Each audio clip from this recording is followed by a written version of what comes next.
Hello बच्चों, says any point on perpendicular bisector of a line segment joining two points is dash from the two points।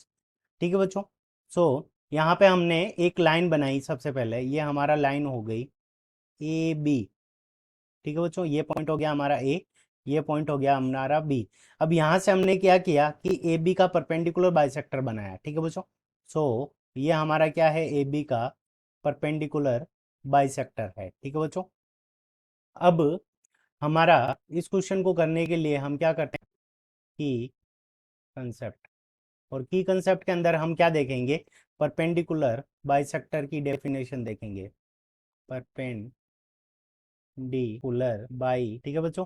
तो perpendicular bisector क्या होता है, हम उसकी definition देखेंगे। तो परपेंडिकुलर बाइसेक्टर क्या होता है, it is a locus of a point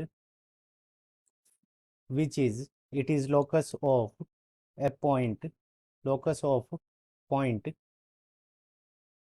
which is equidistant to given। ठीक है बच्चों। अब देखो, टू गिवन पॉइंट्स ये क्या है। तो सबसे पहले ये हमारे दो गिवन पॉइंट हो गए बी और ए। ठीक है बच्चों। अब इन दोनों पॉइंट से क्या होगा कि इन दोनों को मिलाने वाली जो लाइन हो गई ए बी, तो यहाँ हमने हमने परपेंडिकुलर बाइसेक्टर ड्रॉ किया है। तो यहाँ पे इस परपेंडिकुलर बाइसेक्टर के ऊपर कोई भी पॉइंट हो, ठीक है बच्चों। जैसे मान लेते हैं कि ये सी पॉइंट है, तो बी सी की लेंथ और सी ए की लेंथ हमारी क्या होगी, इक्वल होगी। ठीक है बच्चों।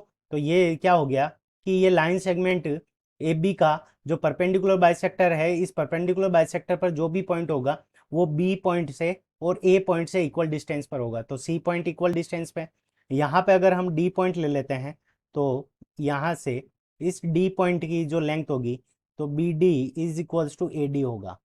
यहाँ पे अगर हम ई पॉइंट ले लेते हैं, सो इस ई पॉइंट की डिस्टेंस जो होगी बी पॉइंट से और इस ए पॉइंट से, वो भी हमारी क्या होगी, इक्वल होगी। ठीक है बच्चों।